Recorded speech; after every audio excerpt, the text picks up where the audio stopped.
Jamal Niaz here with the legend himself, Sam Allardyce, back for another amazing day at the Sir Alex Ferguson Golf Classic. What an incredible day for it. Absolutely fantastic, the weather. Just right for me and my creaky, weaky joints these days. Nice and warm, so it'll keep me sort of fluid in terms of trying to play golf as best I possibly can. So weather's fantastic for the day, and of course we're at the Belfry instead of Mere. A lot of work going on here as well, but this is a fantastic golf course. And we're just a week past now. Unfortunately, we didn't win the Euros, but it was an incredible performance from everyone involved. A lot of youth at the heart of that team. What do you make of it? Mainu came through, Cole Palmer, Bellingham, big tournament for those guys. Yeah, Gay as well from Crystal Palace, outstanding. Best defender in England squad. Might have been the best defender in the whole tournament for me anyway. So, he's a big player that Crystal Palace have got as well as all the others. I thought in the end it was a bit too much for them. I thought they looked like the pressure had got to them, and they couldn't quite get the right tactics and the right energy to try and get into extra time. They played around with it for 15 minutes or so, but unfortunately dropped off again. And we looked like when Cole Palmer scored, what a player he is, by the way. Wow. Player. I mean, his first season at Chelsea, banging him in. He comes for England, comes on and turns the game. I mean, so there's room for him breaking his way into the side. And unfortunately, some of the lads who play regular for England will have to look over the shoulder, I think, because these lads are going to take over him if they continue to progress like they are. There's some serious depth in that squad. Now, unfortunately, Southgate has left. Do you feel that there will be a bit of a rebuilding process, or do you feel like the talent in that squad is so good, it won't really matter who's managing it? It will matter who's managing it, because as a manager at that particular level, you have to be astute in terms of the way the team needs to play, the way you need to blend the players together, because they're all coming from different football clubs. So your way of fitting those players into the right system, into the right way of playing is unique in terms of your coaching ability. So you must take the character of the player and the quality of the player and build a team that they get as comfortable as they possibly can be and start performing like they perform at the clubs. I think that's one of the reasons we said, perhaps why are these players not quite playing as well as they normally can, like they play at the football club? And I think that's why you've got to spend a lot of time sort of fitting in and not playing somebody out of position that doesn't want to play there. You're better off not playing them if they don't want to play there and play somebody else that does. And if you can fit them in if and when you need to, then you do that. And they've got a great squad. I mean, the strength and depth of the squad is absolutely fantastic. So it should get better from here. Well, the only way it can get better, because you can't do any more than we've done, 2 finals.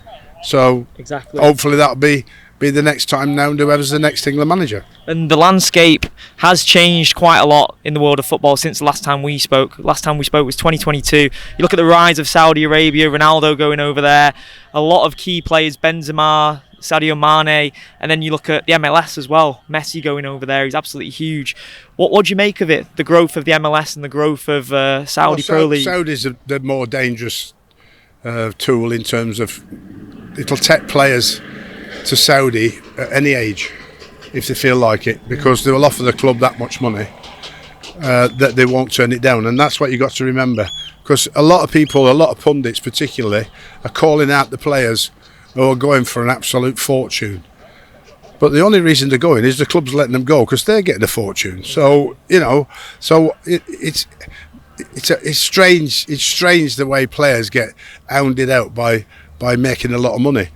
And it's probably jealousy, because the first thing they would do if they were offered money, they'd pack the bags and run like hell. So, listen, if you're offered 50-60 million pounds in a new contract and you're on 20 million pounds at home, you're not going to stay here. You might want to stay if you're young enough and say it's too early for me.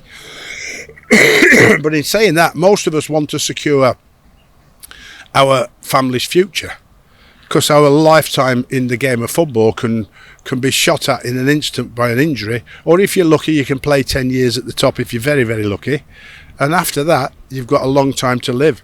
And I know lots and lots of my friends who are footballers who've fallen into severely hard times financially and have struggled mentally for many years. So if you're in a position to go to Saudi and reap the millions that they offer you, you can't knock them for doing it.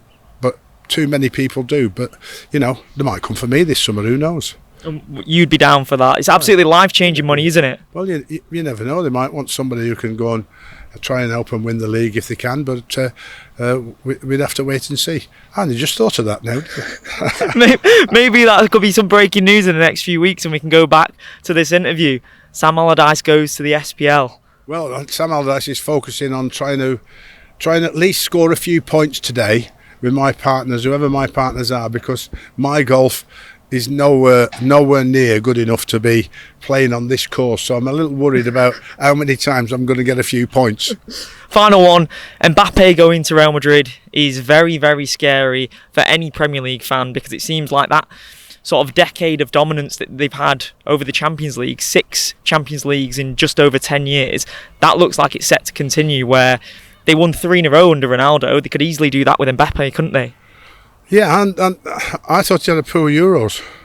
Yeah, well, I mean, the broken nose obviously didn't help. Yeah, that doesn't stop you playing, unless you're a big softy, of course. Like, I mean, you got your mask on, like, I mean, it made it look more threatening, didn't it, when you're wearing the mask? So, it did. Yeah, I thought he had a poor Euros for all the quality and all the talent that he's got. Like, I mean, in France in total, we may have criticised England but like France was supposed to be the favourites, but in the end they were nowhere near when they played Spain and teams before them. But it'll be a different story on how will he settle, how will they play him, and if he's as good as they say he is, he should have as big an impact as Bellingham's had, and they should be even better this year than they were last year. And those two guys vying to be talisman for that team, it is terrifying, isn't it? If he is, like you said, if he lives up to all expectations, it's another Galactico era, isn't it? Yeah, but they've got the best manager in the club manager in the world, don't they?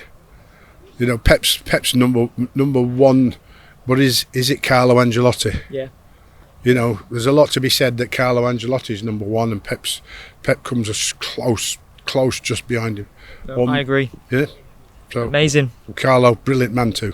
And he loves a cigar after a win as well, doesn't he? Yeah, he likes a cigar, I've heard, yeah. So, it's... They call him Don Carlo. Well, why not? It's a cigar and a glass of brandy used to be my favourite drink at the end of the night, but the cigar's long gone, the brandy hasn't.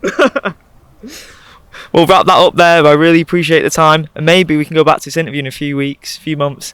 Sam Allardyce in the SPL. Interviews I've had. Well done. Oh, really? Yeah.